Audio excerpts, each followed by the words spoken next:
सच्चिदानन्दरूपाय विश्वोत्पत्त्यादिहेतवे तापत्रय विनाशाय श्रीकृष्णाय वयं नमः। श्रीकृष्णाय वयं नमः। श्रीकृष्णाय वयं नमः। श्रीमद् भगवद गीता के स्वाध्याय सत्र में आप सभी का हार्दिक स्वागत है।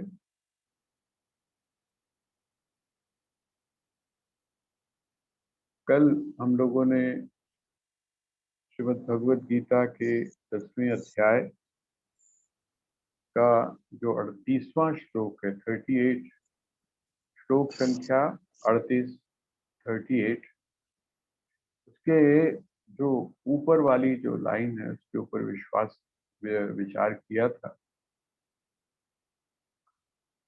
आइए आज उसी को जोड़ते हुए हम आगे बढ़ने का प्रयास करते हैं, क्योंकि इसमें साधना की दृष्टि से दो बातें हैं। अगले जो पंक्ति है उसमें जो कही गई हैं वो बहुत महत्वपूर्ण, और व्यवहार की दृष्टि से ये जो ऊपर की जो पंक्तियां हैं ये भी समझने लायक हैं, क्योंकि व्यवहार और जो साधना है जिसको हम लोग आध्यात्मिक साधना बोलते हैं, इन दोनों का समन्वय हमारे जीवन में बहुत जरूरी है। अगर इनका समन्वय न हो पाए तो जो जीवन है वो अधूरा रह जाता है, लड़खड़ा जाता है। उसमें सही प्रकार से एक संतुलन जैसा समुचित बनना चाहिए वैसा नहीं बन पाता। स्वामी राम के भाषा में अगर उसको बोले तो स्वामी राम इसी को प्रैक्टिकल वेदांत कहते हैं। प्रैक्टिकल वेदांत का अर्थ है कि जो जानकारी आपके पास में है, जो आपने पढ़ा हुआ है, उसको आपने गुना कितना है, आपने गुना है जो, और उसके बाद अभी आप नए सिरे से और कुछ क्या गुनने का जो है वो प्रयास कर रहे हैं। आपकी जो क्यूरियोसिटी है, आपकी जिज्ञासा जो है वो समाप्त तो नहीं हो गई।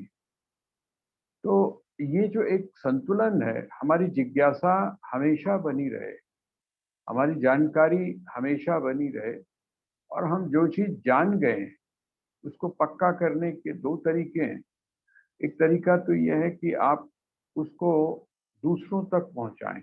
यही कारण है कि श्रीमद् भगवद गीता के आखिर के जो श्लोक हैं उनमें एक जगह पर भगवान ने ये भी बात कह दी महर्षि व्यास के माध्यम से। वो कहते हैं कि जो इसको सुनता है और सुनाता है, ये आप जितने भी ग्रंथ हैं उन ग्रंथों में आप सुनेंगे इस बात को या पढ़ेंगे, वहां पर आता है जो सुनाता है वो भी और जो सुनता है वो भी, उन दोनों को जो है पुण्य की प्राप्ति होती है। अर्थात उन दोनों के लिए ही लाभकारी है।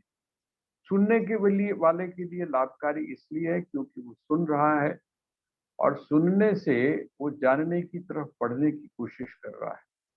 और जो बोल रहा है, अर्थात जो जानकारी दे रहा है, उसका लाभ किस बात में है? उसका लाभ इस बात में है कि जो उसने पढ़ा है, जो उसने सुना है, जिसको अपने आचरण में लाने का उसने प्रयास किया है, वो उससे और ज्यादा स्पष्ट हो जाता है। आप यदि देखेंगे तो जिस समय आप किसी को भी कोई चैप्टर या कोई लेसन जब आप पढ़ाते हैं तो वो लेसन या वो चैप्टर आपका पक्का हो जाता है। बस यही बात है। अगर वहां पर कोई संशय, वहां पर कोई शंका आपके मन में आती है तो आप अपने साथ के लोगों से, आप अपने बड़े लोगों से उन शंकाओं का निवारण कर सकते हैं। क्योंकि हम कभी कभी सोचते कुछ हैं, वो उतना प्रैक्टिकल नहीं होता है। जो हम सोचते हैं, हम सोच तो लेते हैं कि हम ऐसा कर लेंगे, लेकिन वो प्रैक्टिकल नहीं हो पाता। इसीलिए एक कहावत बड़ी मशहूर है कि राह पे और वाह पे। जब आप किसी मार्ग पर चलना शुरू करते हैं तब आपको उसमें आने वाली जो कठिनाई है उनका अंदाजा लगता है। इसी तरह से जब आप किसी से वास्ता करते हैं, अर्थात जब आप किसी के साथ व्यवहार करते हैं, तब आपको पता चलता है कि उस व्यक्ति की वास्तविकता क्या है, वो कैसा है।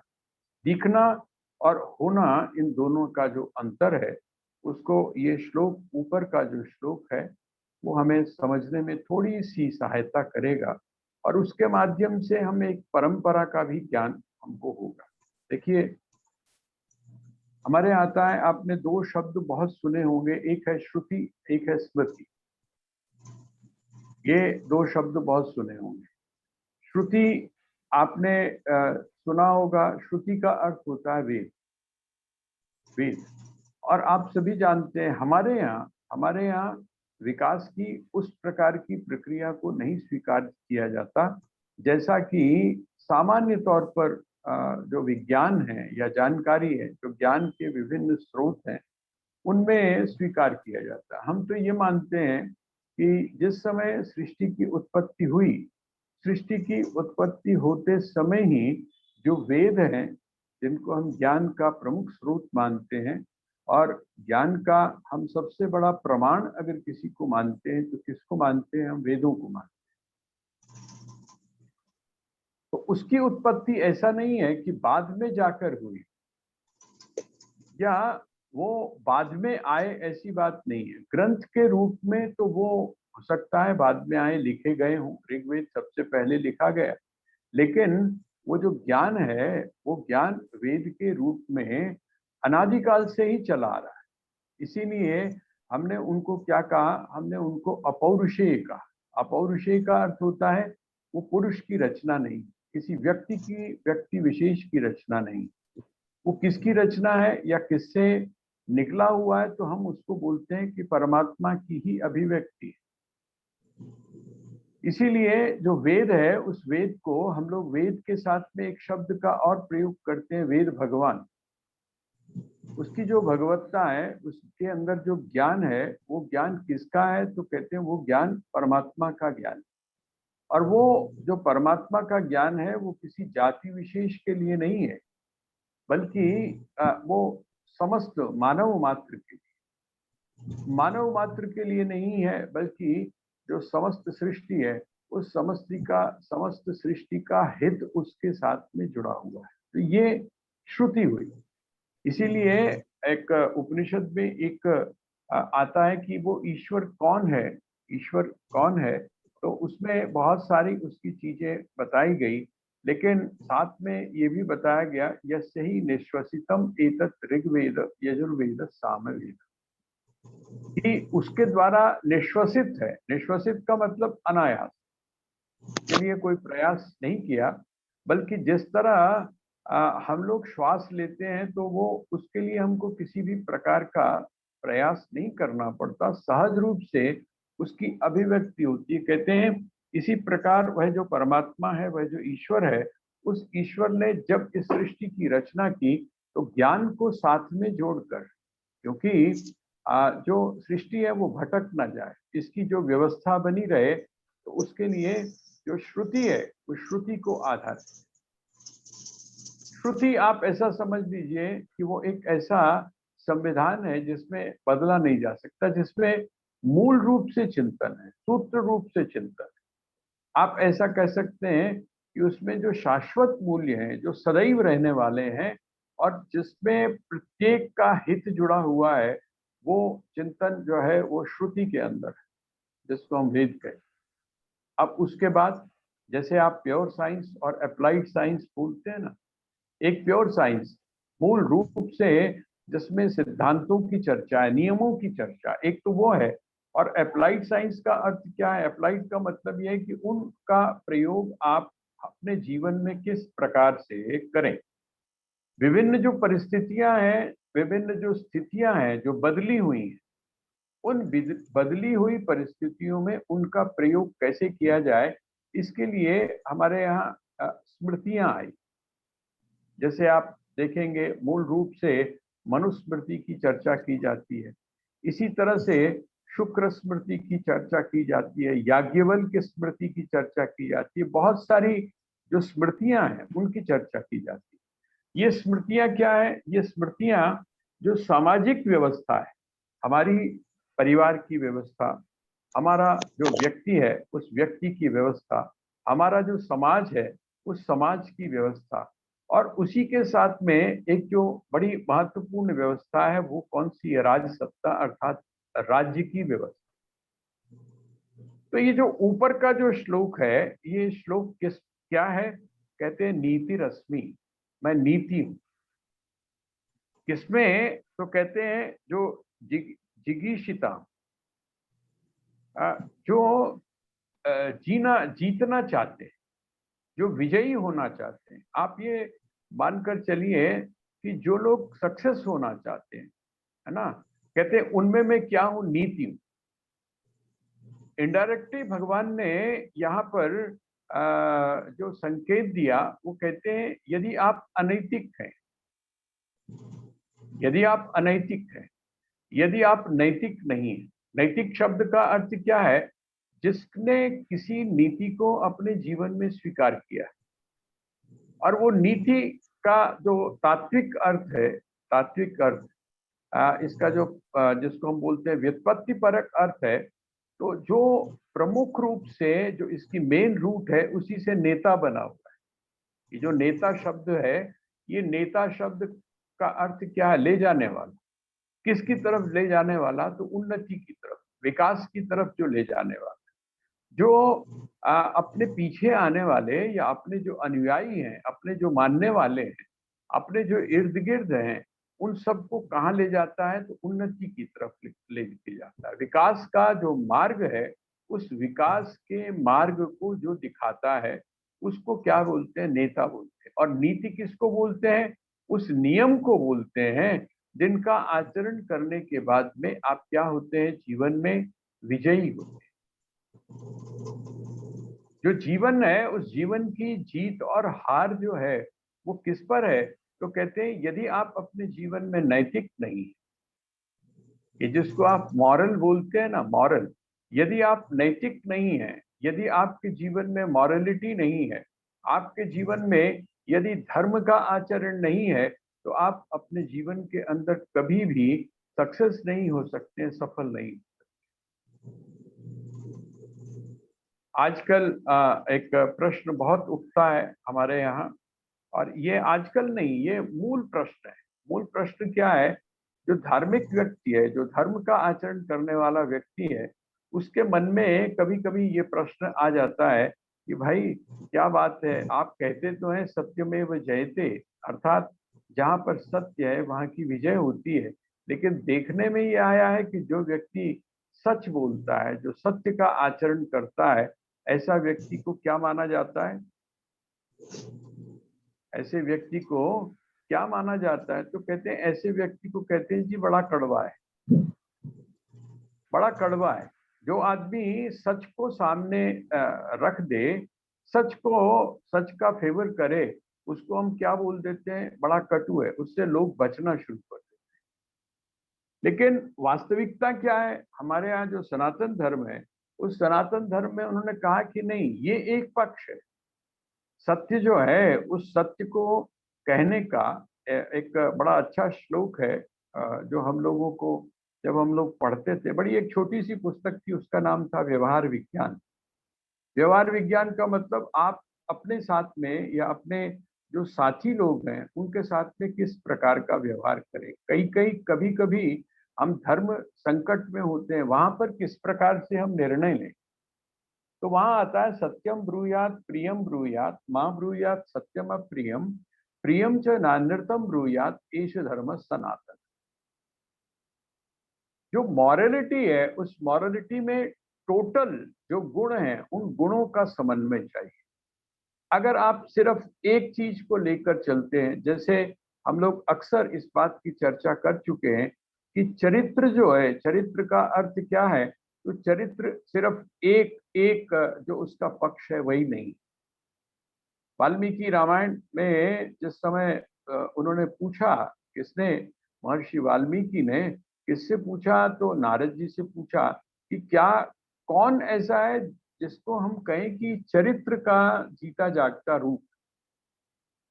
चरित्र का जीता जागता रूप है। अगर हम उसको देखना चाहें तो हम किसको देखें? चारित्रेण चको युक्त, कौन है जिसमें अगर हम चरित्र को देखना चाहते हैं, ये जो चरित्र शब्द है इसका जो वास्तविक जो रूप है वो कौन है, तो वहां पर उन्होंने बताया कि राम, श्री राम जो है वो चरित्र का साक्षात रूप। एक तरफ, दूसरी तरफ अब आप इसको जोड़ते चले जाइए, एक तरफ चरित्र है, दूसरी तरफ मर्यादा है। हम भगवान को क्या बोलते हैं? मर्यादा पुरुषोत्तम बोलते हैं।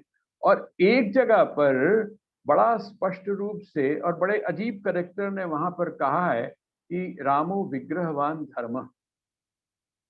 अगर आपने धर्म को देखना है, अगर आपने धर्म को साक्षात देखना है, आप चाहते हैं कि धर्म तो एब्स्ट्रैक्ट है, वो जो एब्स्ट्रैक्ट है उसको अगर आप सजीव रूप में देखना चाहते हैं तो आप किसको देखें? तो कहते हैं उसके लिए अगर कोई बहुत बड़ा उदाहरण है, वो कौन सा है? तो कहते हैं श्री राम।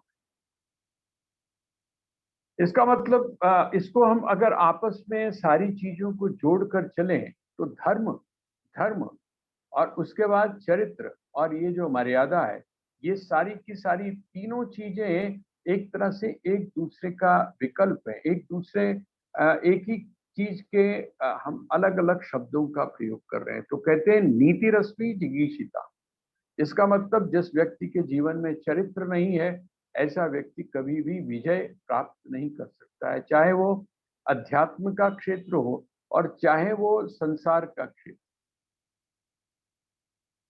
अच्छा, आप एक थोड़ा सा, किसी ने बड़ी अच्छी एक जगह पर तर्क दिया, और वो तर्क क्या है? कहते हैं कि हर आदमी चाहता है कि ईमानदार, ईमानदार। यहां तक है कि आपने देखा होगा कि जिनको हम लोग ये मानते हैं कि सबसे ज्यादा बेईमानी वहां होती है जिस क्षेत्र में, लेकिन मजे की बात यह है कि वो जो बेईमानी वहां पर होती है, उस बेईमानी का जो आधार है, उसका जो बेस है वो क्या है? तो कहते हैं वो ईमानदारी। आधार जो है वो उसका ईमानदारी है। एक व्यापारी अगर गलत काम करता भी है, लेकिन गलत काम करने के बाद अगर उसके यहाँ काम करने वाला कोई व्यक्ति अगर उसके साथ ईमानदारी नहीं बरतता है, अगर उसको धोखा देता है, तो वो क्या बोलता है? वो उसको रखना नहीं चाहता। उसको भी कौन सा व्यक्ति चाहिए? मतलब बेईमान जो आदमी है उसको भी कौन व्यक्ति चाहिए? जो ईमानदार, ईमानदार चाहिए। अगर आप उसके, अगर कोई सबको धोखा देने वाला आदमी हो, तो उसको भी अपना जो सबऑर्डिनेट है वो कैसा चाहिए? कहते जी हमको धोखा देने वाले लोग पसंद नहीं। इसका मतलब क्या है कि हमारा हमारा जो, जिसको हम नीति या जिसको हम सफलता बोलते हैं, वो अलग है बिल्कुल। जो हमारी अभी अभी की जो मान्यता, हम लोग क्या बोलते हैं? कहते हैं जी जो धार्मिक व्यक्ति है या जो आचरण जिसका सही है, वो बड़ी मुश्किल से रोटी खा पाता है। अगर आपने सुविधाओं के बीच में रहना है, आपको अगर बहुत सारी चीजें जिसको हम बोल सकते हैं कि साधन चाहिए सुख के, तो आपको क्या चीज चाहिए? कहते तब आपको धन चाहिए, और धन जो है वो बिना इसके नहीं आता। एक हमारी मान्यता है। चारों तरफ हम क्या देखते हैं? चारों तरफ हम देखते हैं कि जो लोग इस प्रकार के हैं, अर्थात जिनको हम भ्रष्ट बोल सकते हैं, वो बड़ी बड़ी ऊंची ऊंची जगह पर है। हमारे मन में जिनको हम लोग सत्संगी बोलते हैं, जिनको हम आस्तिक बोलते हैं, उनके मन में भी कभी कभी इस प्रकार की जो धारणा उठकर खड़ी हो जाती है। लेकिन जो वो है हिसाब किताब जो है वो किस कैसा होता है?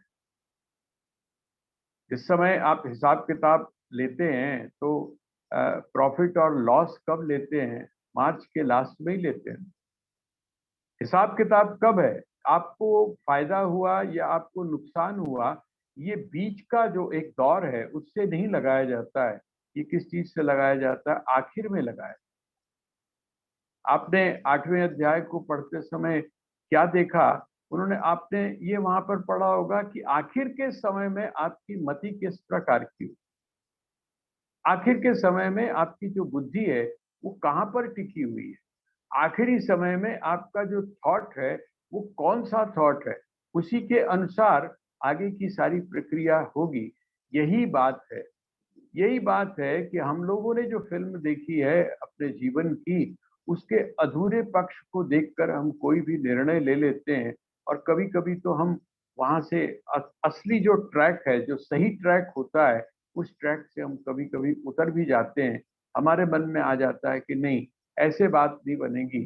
हम शुरू करते हैं थोड़ी बहुत बेईमानी से और थोड़ी बहुत बेईमानी के बाद में धीरे-धीरे वो जो अधर्म का जो ट्रैक है उसको हम अपना लेकिन यहाँ पर भगवान जिस बात को बोल रहे हैं वो कौन सी है? वो कहते हैं नीति रश्मि जिगीषिता, जो विजयी होना चाहता है उसके लिए मैं क्या हूँ? नीति। लेकिन साथ ही उन्होंने एक चीज और कही, मैंने उसका आपके सामने जिक्र किया था। जो शांति पर्व है, महाभारत का जो शांति पर्व है, उस शांति पर्व में एक बड़ा अच्छा वर्णन आया। कहते हैं जैसे ही राजा की उत्पत्ति हुई, जैसे ही राजा की उत्पत्ति हुई, सिंबॉलिक है, प्रतीक है, तो उन्होंने कहा जैसे ही राजा की उत्पत्ति हुई वैसे ही व्यवस्था उसके साथ आ गई, और जैसे ही व्यवस्था साथ में आई है, उसी समय क्या हुआ? कहते हैं उसी समय दंड भी आ गया। दंड क्या है? दंड का अर्थ क्या है? आप लोग देखा होगा, जब आप बनारस कभी आप जाएंगे बनारस में, तो बनारस में वहाँ एक मंदिर है भगवान शिव का, तो विश्वनाथ जी का तो मंदिर है ही, और भी बहुत सारे सुंदर मंदिर हैं वहाँ पर। लेकिन वहाँ का जो दंडाधिकारी है, दंडाधिकारी का अर्थ क्या हुआ? वो जो सजा देने वाला है, दंड देने वाला है, दंडित करने वाला है, वो कौन है? वो भी एक है जिसको हम काल भैरव बोलते हैं, जिसको हमारे यहाँ दंड सबसे ज्यादा। आप किससे डरते हैं? आजकल प्रत्येक जगह पर आपको भगवान के अलावा और भी एक दो मूर्तियां ऐसी हैं जो आपको सारी जगह मिलेंगी।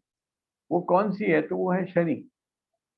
और मैं आपको ध्यान दिलाता हूँ, स्वामी अमर मुनि जी महाराज कहा करते थे कि मृत्यु का देवता कौन है?